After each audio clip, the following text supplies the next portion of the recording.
안녕하십니까? 이번 시간에는 항공운송, 항공화물 구조에 대해서 설명하도록 하겠습니다. 항공운송. 사실 이제 항공운송이 많이 수출입 화물이 늘어나면서 발달도 하지만 획기적으로 항공화물 운송이 일반적으로 많이 사용되는 계기가 코로나 때 비행기가 사람을 못 태우니까 저렴하게 화물을 운송을 하는 화물 항공기로 여객기가 화물 항공기로 전환되는 일부 사태가 되니까 한 번 이용하게 되면 항공화물을 한 번 이용하게 되면 그 장점을 알아가지고 계속 이용할 수 있잖아요. 그래서 그 어떤 그런 부분들이 어떤 항공화물이 우리에게 익숙하게 되고 많이 널리 하려는 또 계기가 됐다고 할 수 있겠어요. 그래서 이번 시간에는 항공운송, 그 다음에 항공화물칸 구조가 어떻게 되는가. 사실은 이제 우리는 비행기도 잘 못 타보는데, 상품이 비행기 타고 가는 거야. 그런 부분에서 되게 부럽네요. 저 역시 비행기를 많이 못 타봤어요. 그런데 화물이 비행기를 타고 간다는 거. 생각만 해도 상당히 기분 좋은, 그렇죠? 그러니까 항공화물은 사실은 빨리는 가는데 사실 요금은 다른 운송수단보다 조금 비싸다고 할 수 있는 거죠. 조금 가격이 비싸다. 그래서 항공운송의 개념은 뭐냐? 항공기의 공간을 이용해서 승객이라든지 우편, 화물을 탑재하고 국내에 공항에서 다른 공항까지 운송하는 시스템이다. 항공운송은 현재 지속적으로 발전하고 있어요. 늘어나고 있어요. 옛날에는 일부 특수화물, 샘플이라든지 급하게 상품을 받아야 되는 경우 이런 부분이었는데 이제는 조금 많이 고급 부가가치 화물이라든지 이런 것들, 그 다음에 해외 직구라든지 많은 항공화물 수요가 일어날 수 있는 환경이 되면서 항공화물이 많이 늘어났다는 거죠.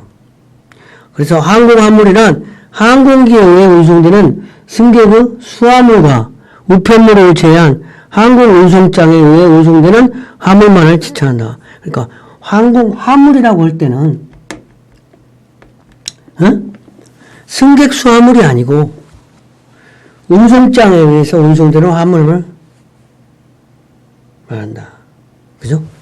근데 항공화물이 많이 증가하고 있어요. 많이 항공화물이 많이 증가하고 있는데, 증가하고 있는 요인은 어떤 거냐? 증가하고 있는 요인은, 증가하는 교역량이 증가한다는 거죠. 분해화가 가속되고, 세계 교역량의 증가, 그 다음에 고급 품목, 고부가가치 화물이 많이 늘어나는 거죠. 고급 품목의 증가, 고부가가치 화물이 늘어난다. 그 다음에 운송시간에 대한 긴급화치대, 운송시간에 대해서 긴급화를 한다는 거죠. 그 다음에 항공기의 대형화, 운임의 어떤 합리화라는 거죠. 그 다음에 화물 전용기가 등장해. 어찌됐든 항공화물이 증가하는 원인이라는 거죠. 근데 항공운송의 특징은 신속 정시성, 배보다 빨리 간다는 거죠. 그 다음에 안정성, 경제성, 여행성, 편도성, 야행성이 있다는 거죠. 신속 정시성은 해상 운송에 비해서 배로 가는 것보다 훨씬 운송기간이 짧아서 발착, 정시운항, 운항일수의 정시성이 좀 담보된다는 거죠. 빨리 화물을 보내고 싶다. 항공기로 보내는 거죠. 우리도 배 타고 제주도 갈 수 있는데 비행기 타고 제주도 가면 빨리 갈 수 있는 거 아니야? 안정성이 있다는 거죠. 해상 운송은 장기간 운송으로 인해 원형 변질 등 위험 발생이 높은 반면에 항공운송은 운항시간 단축으로 위험 발생률이 낮다는 거죠.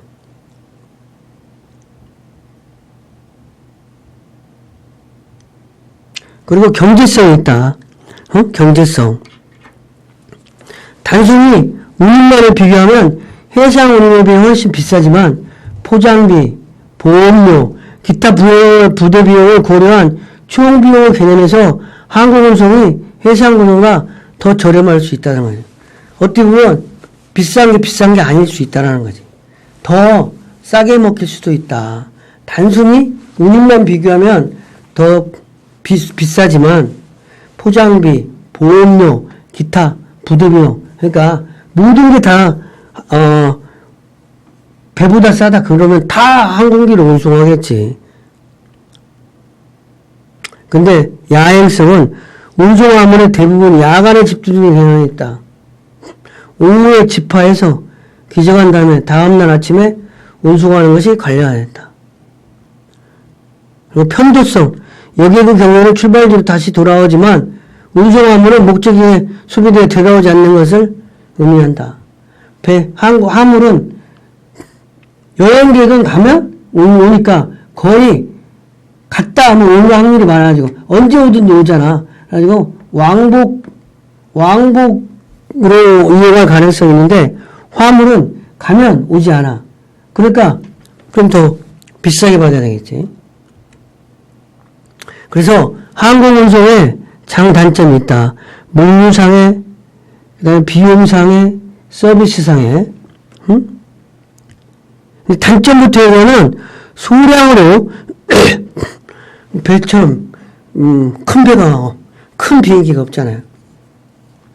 그 다음에 중량 및 규격이 제한되어 있고 저가 상품 수송이 제한되고 지역이 제한되고 항공이 가는 데만 높은 에너지 소비량, 소음공해 규제 이런 것들이 항공운송의 단점인데 물류상에 또 이점이 있다는 거죠. 긴급 화물, 소형 화물 운송에 적합하다. 샘플을 긴급하게 보내달라. 그 다음에 수요기간이 짧은 물품 운송에 적합하다. 그 다음에 운송기간 단축으로 화물의 손해 발생이 저하된다. 통발의 간이화가 된다. 하역 작업이 적어서 화물의 손상을 저하시킬 수 있다. 그 다음에 포장비가 절감된다. 비용상에 또 이점이 있는 거예요. 포장화물의 경량화로 운임이 절감되기도 하고 보험료가 또 저렴해요. 사고가 덜 나니까. 운송 중인 상품에서 투하 자본이 절감된다. 신속한 운송이 되는 거죠. 항공기로. 그 다음에 또 신속한 운송하니까 보관하는 일이 없어서 보관비가 절감돼. 그리고 보관 장소라든지 보관 기간이 짧아 재고, 창고 시설의 투자 자본, 임차료, 관리비 이런 부분들이 절감되니까 단순하게 요금, 화물 요금만 선박 딱 화물 요금, 비행기 요금만 비교하면 비행기가 비싼데 여러 가지 부대성 비용이 저렴해가지고 실질적으로는 항공이 더 유리한 경우도 있을 수 있다는 거지. 서비스 이용상의 이 장점도 있다. 고객 서비스 향상에 의한 매출이 증대된다든지, 갑작스런 수요에 대처가 가능하다든지, 변질성 상품의 시장 확대가 가능해야 비행기를 빨리빨리 할 수 있으니까. 그 다음에 판매 기간이 짧은 상품도 시장 경쟁력을 보유가 가능하다. 그 다음에 운송 중 상품의 위치 파악이 용이하다. 지금 어디쯤 가고 있는가. 배도 물론 위치 추적 장치가 있지만 항공기처럼 내 상품이 지금 어디쯤 가고 있는지 정확하게 표시되지는 않는 거지. 그 다음에 재고품의 진부와 변질화라는 손실률을 감소시킬 수 있다. 그래서 직접비, 간접비, 보이지 않는 비용 이런 거를 감안해서 판단해야 하는 거예요.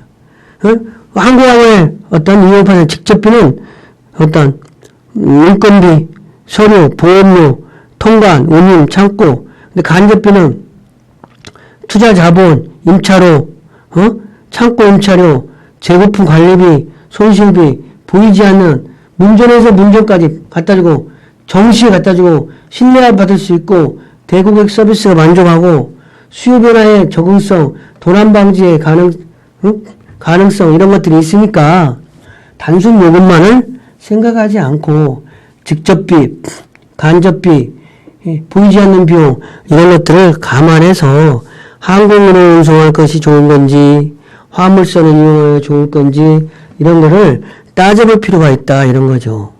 항공화물의 대상 품목은 주로 긴급 수용품, 납기가 임박한다든지 계절 유행 상품, 투기 상품.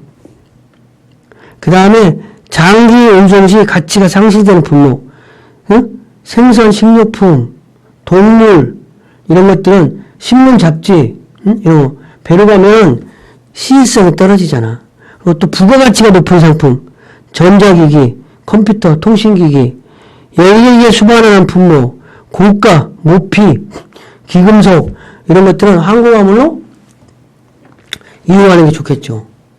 그 다음에 다른 운송수단에 약세에 오는 거 벽지에 대한 운송화물이라든지 뭐 항공화물 칸 구조 항공이란 사람이 탑승 조종하여 민간 항공기 운영되는 비행기, 비행선, 회전 날개, 기타 대동하는 항공기를 말하는 건데 데크, 홀드, 컴파트먼트, 섹션, 베이 뭐 이런 종류가 있다는 거죠. 그래서 항공화물의 적재 구조를 이렇게 화물의 적재 구조가 화물을 적재할 때도 역시 팔레트로 하는 거지. 전용 컨테이너를 하든가. 항공화물도 주로 팔레트 단위로 아니면 컨테이너로 전용 컨테이너, 항공화물용 컨테이너가 좀 별도로 있다는 거죠. 이렇게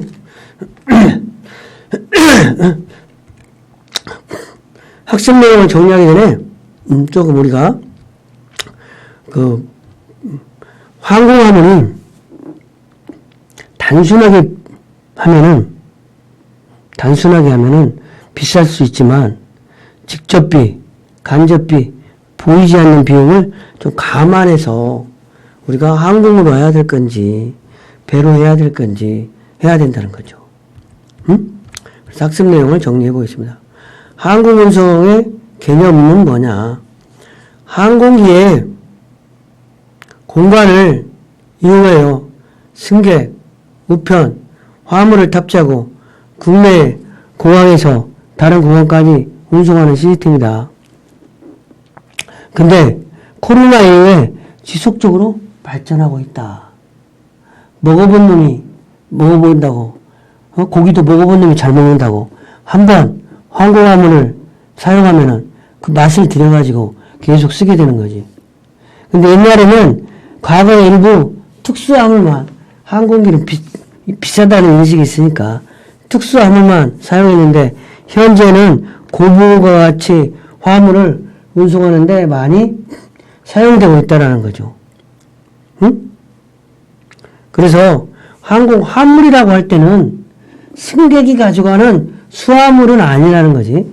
우편물도 아니고 항공화물이라고 할 때는 운송장, 항공운송장에 의해서 운송되는 화물만 항공화물이라고 한다.